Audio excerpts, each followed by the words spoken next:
Certains reflets ne renvoient pas votre visage, mais vos erreurs.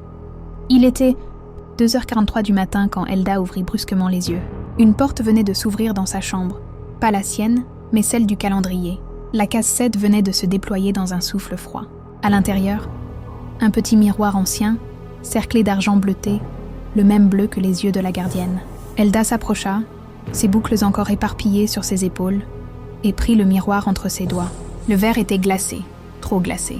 Elle leva le miroir, regarda son propre visage, sa peau métisse dorée, ses cils courbés, ses boucles qui dansaient autour d'elle. Et son reflet sourit avant elle. Elda sentit son sang se figer.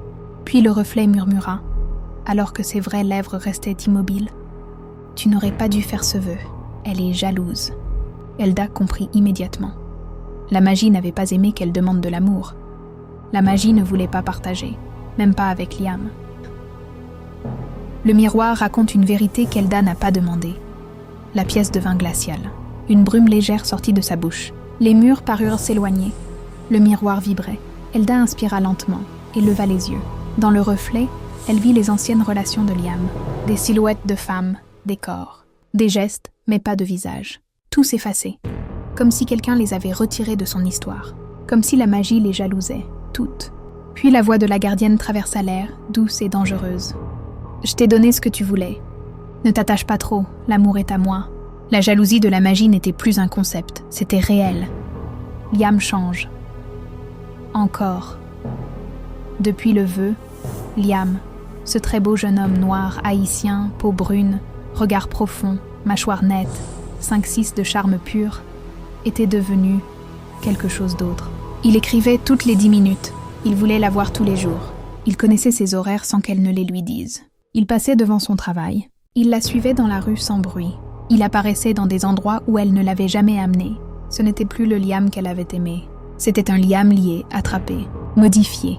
Elda se regarda dans le miroir, tremblante. Son reflet la fixa, avec pitié. C'est la magie qui le tient, pas toi. Le reflet de l'avenir.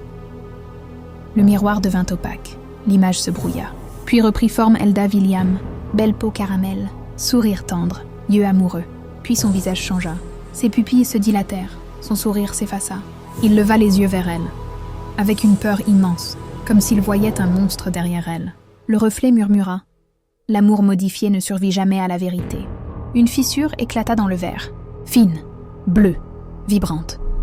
Le vœu qu'Elda ne voulait pas faire, Elda ferma les yeux. Son cœur se brisa lentement, elle comprenait maintenant. Ce Liam revenu dans sa vie n'était pas le vrai Liam. C'était une version tressée par la magie, attachée à elle, liée à ses peurs, fixée sur elle avec une force malsaine. Elle déposa une main sur son cœur, sa poitrine brûlait, puis elle murmura « Je veux qu'il redevienne lui-même, même si je dois le perdre. Je veux le vrai Liam, pas celui que la magie a emprisonné. » Le miroir trembla dans sa main. La fissure bleue s'agrandit, comme une veine qui se propage. Un souffle glacé traversa la pièce, éteignant toutes les lumières. Et dans la noirceur totale, une dernière phrase résonna depuis le miroir. « Alors prépare-toi, la vérité arrive.